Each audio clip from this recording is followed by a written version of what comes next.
আধিকারিকের সঙ্গে কথা বলতে চাই, এই ব্যারিকেড সরাতে চাই।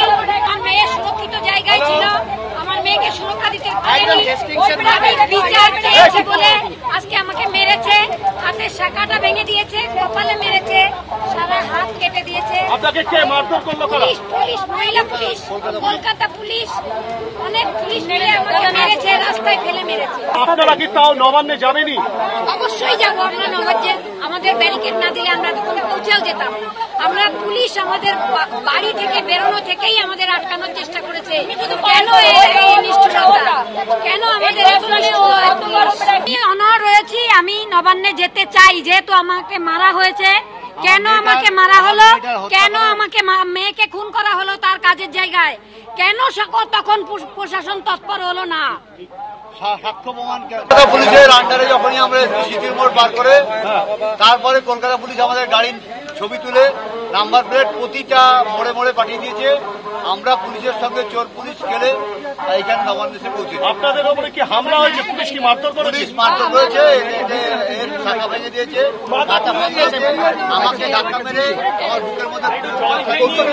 পুলিশ তো এখন আমাদের অত্যাচার করছে। 9 তারিখ থেকে যে অত্যাচার শুরু করেছে এখনো তার প্রমাণ দিচ্ছে। আজকে আবার একটা 9 তারিখ, আজকে আমাদের উপর সম্পূর্ণ অত্যাচার করছে। এখানে আমি বারবার বলছি পুলিশের কোনো আধিকারিকের সঙ্গে আমরা কথা বলতে চাই, কারণ কেউ সেখানে যে আধিকারিক আছেন তিনি পেছনে কোথাও লুকিয়ে আছেন, সামনে আসছেন না। হ্যাঁ, আমাকেও মেরেছে। অভয় পরিবারের বক্তব্য আপনারা শুনে, তবে এই মুহূর্তে পার্ক স্ট্রিটের ছবি দেখতে পাচ্ছেন, যেখানে ব্যারিকেড ঠেলে এগিয়ে যাওয়ার চেষ্টা। একেবারে এই মুহূর্তে ছবি আপনারা দেখতে পাচ্ছেন। ময়ূক ঠাকুর চক্রবর্তী রয়েছেন আমাদের সঙ্গে। ময়ূক,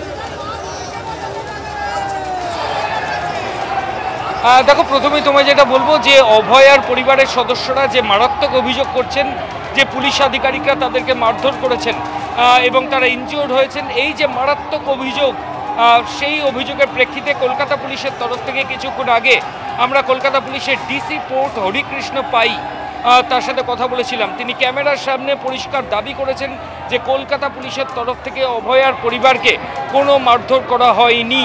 আমি আবার বলছি, লালবাজারের তরফ থেকে কলকাতা পুলিশের ডিসি পোর্ট হরিকৃষ্ণ পাই তিনি পরিষ্কার ক্যামেরার সামনে দাবি করেছেন যে কলকাতা পুলিশের তরফ থেকে কোনো কর্মী বা কোনো পুলিশ অফিসিয়ালস অভয় আর বাবা মার ওপর কোনো শারীরিক নিগ্রহের ঘটনা ঘটাননি, এমনটাই পুলিশের দাবি, কলকাতা পুলিশের দাবি।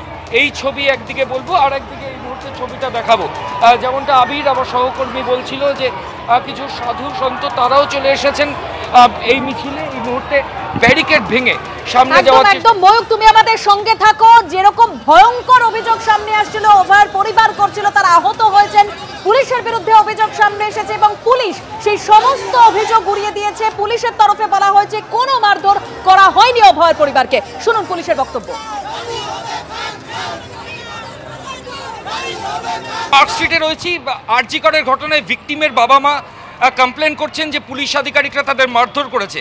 না, এখানে ওনাকে মারধর করা হয়নি, সেরকম কিছু ঘটনা হয়নি। এখানে মাথায় ইনজুরি রয়েছে, দেখতে হবে। আমরা তো এখানে কিছু হয়নি, কোনো স্কাফলিং বা কিছু। না, আমি বলছি তো এখানে তো সেরকম কিছু হয়নি, এ পয়েন্টে সেরকম কিছু হয়নি।